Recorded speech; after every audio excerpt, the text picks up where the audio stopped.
एक बहुत ही विशाल एवं घना जंगल था जिसमें एक शेर रहता था। उसी वन में एक लोमड़ी भी रहती थी, जो शेर की असिस्टेंट थी।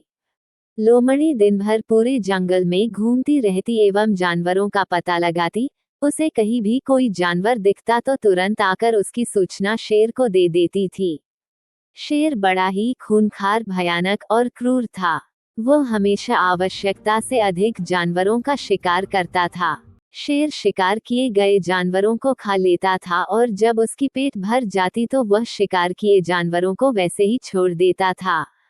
इस प्रकार शेर द्वारा लगातार आवश्यकता से अधिक जानवरों का शिकार होने से जंगल के सारे जानवर समाप्त हो गए।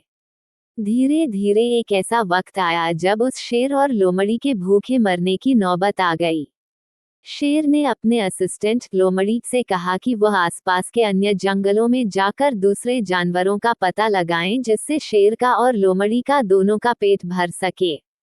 उसी विशाल जंगल में एक बहुत बड़ी नदी बहती थी। उस नदी के बीच में एक टापू था। उस टापू पर सारे शाकाहारी जानवर जैसे हिरण, खरगोश, बंदर, बकरी, भेड़ जैसे जानवर वर्षों से वहीं रहते थे। चारों तरह से नदी से घिरा होने के कारण टापू पर कोई दूसरा बाहरी जानवर नहीं आ पाता था। लोमड़ी उस क्रूर शेर की आदेश मानकर जानवरों का पता लगाने जंगल में निकल पड़ी।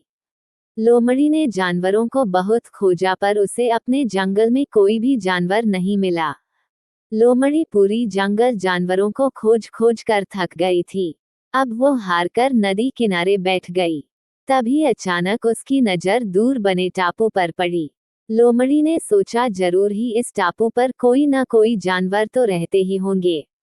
ऐसा सोचकर जब लोमड़ी नदी में तैरकर जब टापू पर जाकर देखती है तो वहां बहुत सारे शाकाहारी जानवर थे, किंतु कोई भी शेर को चुनौती देने वाला जानवर या बहुत विशाल नहीं था।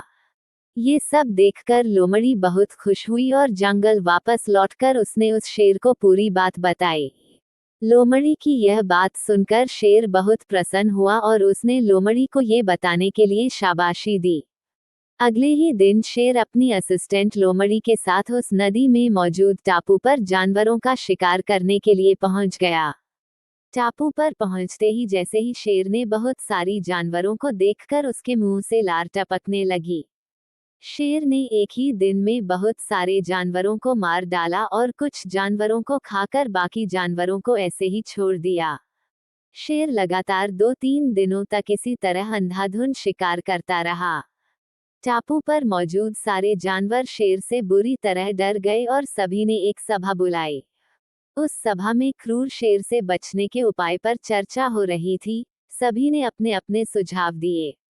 उसी सभा में एक बूढ़ा बंदर भी था, जो अपनी बुद्धिमानी के लिए पूरे टापू पर जाना जाता था।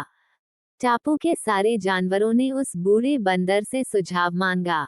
बूढ़े बंदर ने कहा, इस प्रकार अगर हम डर डर कर सभी से भागते रहे, तो हम में से कोई भी जीवित नहीं बचेगा। हमें बड़ी सूझबूझ के साथ उस क्रूर शेर का मुकाबला करना पड़ेगा। जंगल के अन्य सभी जानवरों ने उस बूढ़े बंदर से पूछा कि उनके पास ना तो शेर के समान दांत हैं, ना ही उसके जितना ताकत है और ना ही तेज नाखून। हम उस खूंखार शेर का सामना कैसे कर पाएंगे? बूढ़े बंदर ने अन्य जानवरों से कहा, हमें आमने सामने की लड़ाई नहीं लड़ना है, बल्कि युक्तिपूर्ण तरीके से शेर का सामना करके उसे खत्म करना होगा। सभी जानवर बंदर के इस बात से सहमत हुए और उन्होंने बंदर से ही आगे की योजना बनाने के लिए कहा। सभी जानवर के अनुरोध करने पर बंदर ने योजना बनाने को तैयार हो गया और उसने एक बेहतरीन योजना बनाई, जिससे बड़ी आसानी से उस क्रूर शेर को मारा जा सकता था। जंगल के सभी जानवरों ने मिलकर एक बहुत बड़ा एवं गहरा गड्ढा खोदा और उस गड्ढे के ऊपर घास फूस और पत्तियों से ढक दिया, जो देखने में बिल्कुल जंगल की अन्य समतल जमीन की तरह दिखाई दे रहा था। जैसे ही शेर के आते हुए देखते ही सारे जानवर गड्ढे के दूसरी तरफ चले गए, जिससे शेर गड्ढे में गिर जाए। शेर ने जैसे ही एक साथ बहुत सारे जानवरों को देखा, वैसे ही उसकी भूख जाग गई और वह उनका शिकार करने के लिए जानवरों की तरफ भागा। जैसे ही शेर गड्ढे के ऊपर से निकला, घास फूस और पत्तियों के दब गई और शेर गहरे गड्ढे में गिर गया।